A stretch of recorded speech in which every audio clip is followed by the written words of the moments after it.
seperti kita ketahui bahwa pada waktu minggu lalu kita merilis gitu ya, mempublikasikan ada namanya BRI SME Index gitu ya. Jadi ini sebetulnya jawaban gitu ya atas selama ini kan BRI memang sangat concern ya dan fokus di bisnisnya terkait dengan khusus yang mikro dan SME. Jadi sudah barang tentu pada saat kita selama ini mungkin kalau dianggap kita adalah pemain lama ya, dan terlama dan terfokus gitu. Tentunya apa yang kita hasilkan selama ini kita pingin bahwa ada sesuatu yang bisa kita share gitu, ya terkait dengan aktivitas dari UMKM ya ini. Jadi ini memang harapan bahwa suatu saat ini jadi mimpi memang sebetulnya suatu saat apa yang kita kerjakan terkait dengan UMKM ini suatu saat kita akan share dan mungkin momennya baru kita dapat pada waktu minggu lalu itu. Kebetulan memang indeks ini juga selesai kita bikin series yang bisa dibaca kira-kira terkait dengan trennya. Jadi ini juga sekaligus untuk meneguhkan gitu ya bahwa kita akan terus fokus dengan segmen ini ya karena nggak mungkin ya buat kita di BRI ini kalau kita nggak melanjutkan concern ini ke depan, tentunya kalau by logic gitu ya, ngapain kita bikin indeks? Kira-kira seperti itu. Jadi artinya ini meneguhkan kita bahwa kita akan terus melanjutkan ini dan mudah-mudahan tidak hanya bermanfaat gitu ya bagi kita di sini pelaku utama di pembiayaan UMKM, tapi yang jelas ini adalah menjadi kontribusi dan sumbangsih gitu ya BRI terutama kepada pihak-pihak yang memang memiliki kepentingan untuk pengelolaan dan pembinaan UMKM. Saya kira itu Mbak Maria. Baik, berarti memang karena dasarnya tadinya dipakai begitu ya dan sekarang memang berdasarkan semua data dan hasil fakta-fakta lapangan itu kira di-share begitu ya Pak Andri ya. Nah saya mau ke Ya, Pak Anton terlebih betul. dahulu ini mungkin dasar-dasar indikatornya apa saja nih Pak Anton ya terkait mengenai penyusunan indeks-indeks BMSI ini kalau yang bisa di-share nih Pak Anton.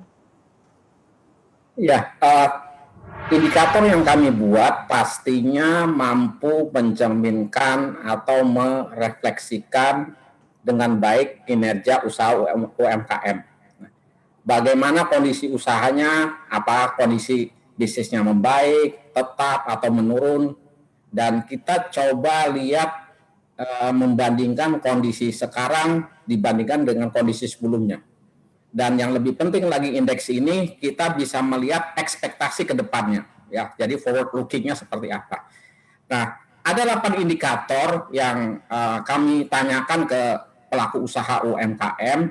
Yang pertama adalah volume produksi, kedua total nilai penjualan, yang ketiga rata-rata harga jual, kemudian volume pesanan, kelima volume pemesanan barang input, selanjutnya volume persediaan barang jadi, ketujuh rata-rata jumlah karyawan, dan yang terakhir adalah realisasi investasi.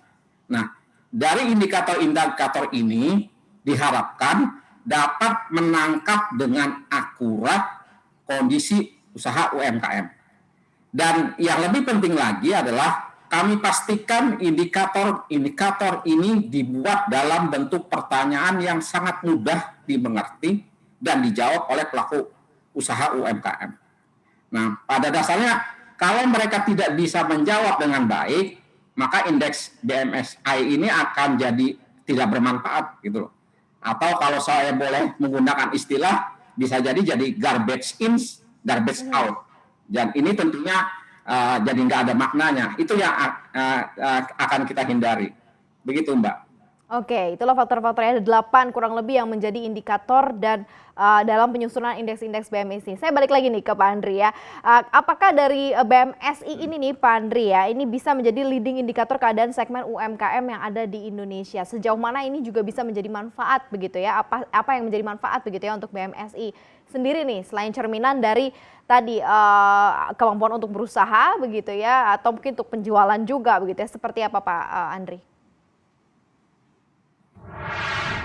Ya, ini memang dari awal kita siapkan ini menjadi salah satu leading indicator dalam berbisnis khususnya di segmen UMKM ya, karena bagaimanapun juga dalam berbisnis itu butuh tuntunan gitu ya, tuntunan untuk melihat apakah khususnya karena ini terkait dengan aktivitas dan ekspektasi ke depan gitu ya, apakah sentimen-sentimen positif itu menjadi bagian dari hal-hal yang memang dipertimbangkan pada waktu pelaku UMKM akan melakukan bisnisnya. Jadi ini kenapa kita memiliki keyakinan bahwa ini menjadi salah satu yang diacu gitu ya, karena ini sifatnya leading, berarti yang mengarahkan ke depan gitu. Jadi karena yang kita lakukan di sini itu adalah benar-benar mudah-mudahan ya, kami memiliki keyakinan ini adalah representasi dari pelaku UMKM ya, termasuk juga apa yang dilakukannya.